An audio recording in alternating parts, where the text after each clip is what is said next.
துரைபாண்டியன் அவர்கள்ட்ட அப்போ குடியரசுத் தலைவர் திரௌபதி முர்மு அவர்களுக்கும் நீங்க வாக்களிக்காம அதை எதிர்த்ததுக்கு காரணமா அவர் கருப்பா இருக்கிறாங்க, அவங்க ஆப்பிரிக்கர்கள் அப்படிங்கிற ரீதியில நீங்க கொண்டு வர்றீங்க அப்படிங்கிற ஒரு பிரச்சாரத்தை முன்வைக்கிறாங்க. நல்லா நம்ம என்ன புரிஞ்சுக்கணும்னா, நீங்க தமிழர்கள் ஆப்பிரிக்கர்கள் அப்படின்னு ஒரு கேள்வி கேட்டுறீங்க. அவர் பேசும்போது வட இந்தியர்கள் வெள்ளையர்களைப் போல் இருக்கிறார்கள், மேற்கு பகுதியில் இருப்பவர்கள் அரபியர்களைப் போல இருக்கிறார்கள், கிழக்கு பகுதியில் இருப்பவர்கள் சீனர்களைப் போல் இருக்கிறார்கள், தென்னிந்தியாவில் இருப்பவர்கள் ஆப்பிரிக்கர்கள் போல இருக்கிறார்கள். முதல்ல திரௌபதி முர்மு தென்னிந்தியா இல்லை. அதாவது சாம்பிட்டோட பேசுனது உண்மையான கண்டனத்துக்குரியது, அதை நான் நியாயப்படுத்தலை. ஆனால் திரௌபதி முர்மு தென்னிந்தியர் இல்லை, ஒரிசாவை சேர்ந்தவர். அதை நல்லா நம்ம புரிஞ்சுக்குவோம். இன்னொரு முக்கியமான விஷயம் என்னென்னா, சாம்பிட்ரோடாவை கண்டிக்க வேண்டும் என்று சொல்லுகிற பிரதமர், அதுவும் அவர் ரொம்ப எமோஷனல் ஆகிட்டாராம். நான் உணர்ச்சி வசப்பட்டிருக்கிறேன், என்ன சொன்னாலும் நான் தாங்கிக்குவேன், ஆனால் என் மக்கள் மீது ஒரு தேவையில்லாத பிரச்சாரம் செய்தால், என் மக்கள் மீது செய்தால் என்னால் தாங்கிக்கவே முடியாதுன்னாரு. நான் கேட்குறேன், ஆதித்யநாத் என்ன பேசினார் உங்களுக்கு ஞாபகம் இருக்கா? திரு மோடி அவர்களே, ஆதித்யநாத் என்ன பேசினார்? சாமியார்கள் கூட்டம் போட்டு கேதார்நாத்தில் என்ன பேசினாங்கிறது மோடி அவர்களுக்கு மறந்து போயிருக்குமா? கேதார்நாத்தில் சாமியாருங்க கூட்டம் போட்டு முஸ்லீம் தலையை வெட்டி கொண்டு வாங்கன்னாங்க. அன்னிகிலேஷன் ஆஃப் முஸ்லிம்ஸ்னாங்க. தமிழ் ஈழத்துல பிரபாகரன் எப்படி இன அழிப்பில் ஈடுபட்டாரோ அதே போல் இன அழிப்பு செய்தால் உங்களுக்கு நான் பல லட்சம் ரூபாய் பரிசு கொடுப்பேன். யாரு? சாமியார் இல்ல. இதே தானே அக்பருதீன் ஓவைசி பேசினார் இல்லையா? 15 நிமிடம் இந்த காவல்துறை எல்லாம் தள்ளி நில்லுங்க, 100 கோடி இந்தியர்களுடைய தலையை எடுப்போம் அப்படின்னு பேசினார். அக்பர் ஓவைசியா இருந்தாலும் சரி, சாம் பெட்ரோடா இருந்தாலும் சரி, நீ இதெல்லாம் கேட்கறீங்க, மோடி ஏன் கேட்கல நான் கேட்கிறேன். ஓவைசி பேசினது அயோக்கியத்தனம். சாம் பெட்ரோடா பேசினது அவர் காங்கிரஸ் சித்தாந்தத்துக்கு எதிராக பேசியிருக்கிறார், தவறு. ஆனா இந்த நாட்டோட பிரதமர் என்ன பேசினார்னு யாராவது கேட்டீங்களா? ஆதித்யநாத் என்ன பேசினார் கேட்டீங்களா? அண்மையில் அந்த சிஏஏ சட்டத்துக்கு எதிராக சிறுபான்மை மக்கள் நடத்திய ஒரு பெரிய போராட்டத்துக்கு முன்னாடி போய் இன்னைக்கு மந்திரியா இருக்கிற அனுராஜ் தாக்கூர் என்ன சொன்னாரு ஞாபகப்படுத்தி பாருங்க. கோழி மாறோன்னாரு. யார் இவர்களெல்லாம்? ட்ரைட்டர்ஸ், காட்டி கொடுத்தவர்கள். இவர்களை என்ன செய்யலாம்? துப்பாக்கியால் சுடுங்கள். ஆடியன்ஸ்ல இருந்து பதில் வருதான். இவர் சொல்லியா, இவர் கேள்வி கேட்பாரா, அவங்க பதில் சொல்லுவாங்களாம். அதே மாதிரி நான் இன்னொரு கேள்வி கேட்கிறேன். இவருக்கு அப்படியே உணர்ச்சி வசப்பட்டு என் மக்கள் மீது அவதூறு வந்தால் தாங்கிக் கொள்ள முடியாதுன்னார்ல. பாஜக ஆர்எஸ்எஸ் சேர்ந்து டெல்லியில ராமநவமி நடத்தும் போது முஸ்லிம்களோட வீடுகளை இடித்தார்களே, புல்டோசர் ஜனதா பார்ட்டின்னு சொன்னாங்களே. பிஜேபி ஒரு முஸ்லீம் ஒருத்தர் இல்ல, நூற்றுக்கணக்கான முஸ்லீம் வீடுகளை இடித்தார்கள். அப்ப இவருக்கு ரத்தம் கொதிக்கல. அவங்கள இந்த நாட்டு மக்கள் இல்ல. இன்னைக்கு மணிப்பூர்ல 2 பெண்களை நிர்வாணப்படுத்தி போன பொழுது இதுவரையில் மோடி அவர்கள் எப்ப கண்டிக்கிறாரு? 23 மே 5 நடந்து 23 வரும்போது தான் கண்டிக்கிறாரு. அப்படி கண்டித்த பிறகும் அங்க கலவரம் அடைஞ்சா முந்தானத்து வரல கலவரம். முந்தானத்தும் 2 பேர் செத்து போயிருக்காங்க. அதை இது ஒரு வார்த்தை கூட கண்டிக்கல. இப்படி பெண்களை அழைத்து போனது தப்பு, நாம சீதா பிறந்த மண்ணில் பிறந்திருக்கிறோம், இப்படிலாம் நடக்கலாமா, நம்ம கற்புக்கரசி பிறந்த ஊர்ல அப்படி நடக்கலாமான்னு கேட்டாரா? கேட்கவே இல்லையே. ஏன் வாய் திறக்கல? அங்க மெய்த்தி மக்களுக்கும் குக்கி மக்களுக்கும் இனக்கலவரத்தை உருவாக்கியத காங்கிரஸ் முதலமைச்சர். இதுதானே அவங்களுடைய குற்றச்சாட்டு. 300க்கும் மேற்பட்ட தேவாலயங்கள் இடிக்கப்பட்டது. சாரி, பாஜக, மன்னிக்கவும், பாஜக. 300க்கும் மேற்பட்ட தேவாலயங்கள் இடிக்கப்பட்டது. நீங்க தேவாலயம் பாஜக முதலமைச்சர் பைரோன் சிங் சொல்றாரு, இந்த மாதிரி பேச்சுக்கள், அதாவது பேசின இந்த பேச்சுக்கள் தான் அந்த கலவரத்துக்கே காரணம்ங்கறாரு. வேற இப்ப பேசினது முன்னாடி வந்த கலவரத்துக்கு பின்னாடி பேசுற இந்த மாதிரி பேச்சுக்கள், இந்த மாதிரியான பேச்சுக்கள், மத பிரிவினைவாதத்தை தூண்டுகிற பேச்சுக்கள் எல்லாம் சொல்றாரு. யாருங்க இது வரல தூண்டி பேசியிருக்கா சொல்லுங்க? இந்திய நாட்டு வரலாறு எடுங்க, அதாவது வெள்ளக்காரன் ஆட்சியில இருந்து எடுங்க. காந்தியை கொண்டுட்டாங்க, காந்தியை துப்பாக்கியால் சுட்டு கொன்று விட்டார்கள். அன்னைக்கு மவுண்ட் பேட்டன் பிரபுவும் நேருவும் ஒரு ஸ்டேட்மெண்ட் கொடுக்குறாங்க. காந்தியை சுட்டது சம்பந்தமா வானொலியில் என்ன செய்தி வருதுன்னா, காந்தியை சுட்டது ஒரு இந்து தான் சொல்றாங்க. ஏன் இந்து தான் சொன்னாங்க? என்ன பிரச்சனை தெரியுங்களா?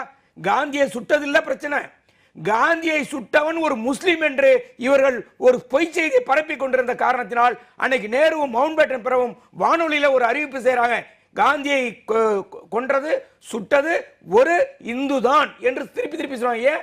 வதந்தியை பரப்புவார் என்பதற்காக. இப்ப நான் ஒரே ஒரு கேள்வி கேட்கிறேன். இல்ல சுருக்கமாவே நான் சொல்லிடுறேங்க. சாம் பெட்ரோடா பேசுனதை நியாயப்படுத்த முடியாது. ஆனா அதுக்கு திரௌபதி முர்முவை மனதிலே வைத்துக் கொண்டுதான் இளவரசர் பேசியிருக்கிறார் என்று ராகுல் காந்தி சொல்வது இது ஒரு பிரதமர் மந்திரிக்கு அழகா? Unbecoming of a prime minister of India. இதுவரையில் எந்த பிரதமரும் இப்படி செயல்பட்டதே இல்லை. அதோட இன்னொன்னு சொல்லிடுறேன், அடுத்த சுற்றுல நம்ம பேசலாம். விக்னேஷ் கிட்ட சாம் பிட்ரோட பேசும்போது இன்னொன்னு சொல்றாரு, அதாவது பாஜகவுடைய கருத்துப்படியே இந்தியா மற்ற மதத்தினருக்கு குறிப்பாக இஸ்லாமியர்களுக்கு இடமில்லாத இந்துக்களின் நாடு, நாட்டில் 20 கோடி இஸ்லாமியர்கள் இருக்காங்க, அவங்களை நீங்க தவிர்த்து விட்டு இருக்க முடியாது அப்படிங்கிறத குறிப்பிட்டு அவர் சொல்றாரு. அப்போ இந்த பிரிவினைவாதம் அப்படிங்கறத தான் முன்னெடுத்து செல்கிறதா பாஜக? நான் சாம் பிட்ரோடா அவரோட கருத்துக்கு வந்துட்டு நேஷனல் லெவல்ல ஒரு லீடர் ஒரு கருத்து சொல்லியிருக்கிறாரு. அதே கருத்து நீங்க முன்வைக்க விரும்புறேன். பக்வாஸ், நான்சென்ஸ் அப்படின்ற வார்த்தையை வந்து சொல்லியிருக்காரு. நான் சொல்லல, ராகுல் காந்தி அவர்கள் சொன்னது அதே கருத்தை நான் இங்க பண்ண விரும்புகிறேன். எஸ், இட் இஸ் நான்சென்ஸான ஒரு தான். அண்ட் பொதுவாகவே பாத்தீங்கன்னா திமுக அண்ட் காங்கிரஸ் ரெண்டு பேருக்குமே அயலக அணி அப்படின்றது ஒரு பிரச்சனைக்குரிய அணியாக அங்க கண்டிப்பா நிச்சயமாக அவங்க போக்கஸ் பண்ண வேண்டிய ஒரு ஏரியா இருக்கு. காங்கிரஸை பொறுத்த வரைக்கும் இந்த கருத்தில் அவங்களுக்கு உடன்பாடு அப்படின்னு வந்து சொல்லிட்டாங்க. ஆனா இன்ஹெரிட்டன்ஸ் பத்தி சொல்லும் போது அவர்கள் எந்த நடவடிக்கையும் எடுக்கவில்லை. நம்மளோட சந்திரசேகர் சார் அவங்க சொல்லும்போது சொன்னாங்க, இங்க பேசின உடனே இந்த மாதிரி ஒரு இனவெறியை தூண்டும் பேச்சு பேசின உடனே நடவடிக்கை எடுத்துட்டாங்க, ராஜினாமா பண்ணிட்டாங்க. சோ இன்ஹெரிட்டன்ஸ் டாக்ஸ் பத்தி அவங்க பேசும்போது எதுவுமே அவங்க சொல்லாம கண்டிக்காம இருந்தது. இன்ஹெரிட்டன்ஸ் டாக்ஸையும் காங்கிரஸ் ஏற்றுக்கொள்கிறதா அப்படின்ற ஒரு கேள்வி வந்து அப்பதான் ஏற்றுக்கொள்ளலன்னு சொல்லியாச்சு இல்ல, அது அவருடைய சொந்த கருத்து அப்படின்னாலே காங்கிரஸுக்கு அதனோட உடன்பாடு இல்லைன்னு தானே அர்த்தம். இல்ல, ஏற்றுக்கொள்ளாமதான் எங்க நடவடிக்கை எடுத்து சொன்னாங்க. இன்ஹெரிட்டன்ஸ் டாக்ஸுக்காக என்ன நடவடிக்கை எடுத்தாங்க பண்ணா அடுத்த வந்து நம்மளுக்கு யூஸ்ஃபுல்லா இருக்கும் நினைக்கிறேன்.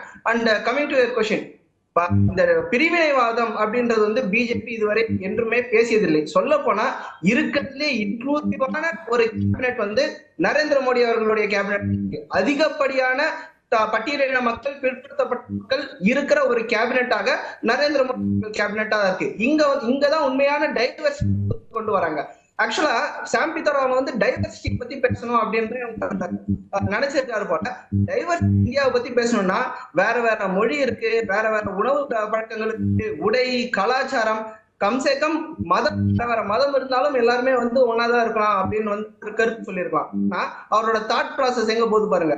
இவங்க ஆப்பிரிக்கன்ஸ் மாதிரி, இவங்க வந்து பிரிட்டிஷ் மாதிரி, இவங்க சைனீஸ் மாதிரி, அந்த மாதிரி தாட் பேசிக்கா வந்து திமுக வந்து இளங்கோவன் அவர் வந்து ஒண்ணு சொல்லியிருக்காரு, அவருக்கு கன்வே பண்ண தெரியல, அதனால இப்படி சொல்லிட்டாரு. அவர் ஒரு ஜஸ்டிபிகேஷன் கொடுக்குறாரு. சாம் பிட்ரோடா ஒரு வட்ட செயலாளர் வண்டுமுருகன் போஸ்ட்ல எல்லாம் கிடையாது, ஒரு ஹானரரி போஸ்ட்ல அவர் இருக்காரு. ராகுல் காந்திக்கும் சோனியா காந்திக்கும் டைரக்டா கான்டாக்ட் இருக்கிற அளவுக்கு ஒரு பவர்ஃபுல்லான ஒரு போஸ்ட்ல இருக்கு. அவர் நிச்சயமாக பேசும்போது ஒரே ஒரு கேள்வி சார் விக்னேஷ், ஒரே ஒரு கேள்வி. சாம் பிட்ரோடா பேசுனது அயோக்கியத்தனம்னே வச்சுக்கோ, மோடி பேசுறது என்னங்க?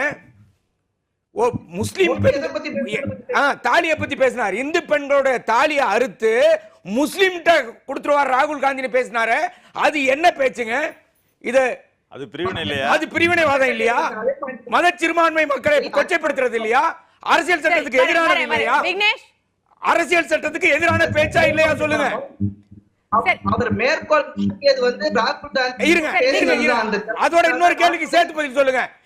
எங்க கருப்பா இருப்பவர்கள் தென்னிந்தியர்கள் சொன்னா, அவர்கள் ஆப்பிரிக்கர்கள் சொன்னா, நீங்க திரௌபதி முர்மு மனசுல வச்சுக்கிட்டு சொன்னார்னு பேசுவது இனவெறியா இல்லையா? அதுக்கு பதில் சொல்லுங்க. பேசியது மோடி, இந்திய நாட்டினுடைய பிரதமர். திரௌபதி முர்முக்கு எதிராக உயர் வகுப்பை சார்ந்த பிராமணரை வேட்பாளராக நிறுத்தி, அதுவும் நிறுத்தினதுதானே காங்கிரஸ்.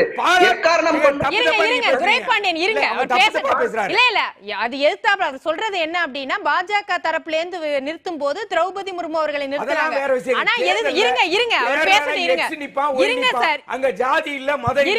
எல்லாத்தையும் தாண்டி நாங்க சமூக நீதி பேசுறோம் அப்படிங்கறவங்க அதற்கான முக்கியத்துவம் பாராளுமன்ற திறப்பு விழாவில ஏன் திரௌபதி முர்மு அழைக்கல? இதுக்கு கேள்வி கேக்குறவங்க ஏன் அத வந்து ஆமோதிக்கல?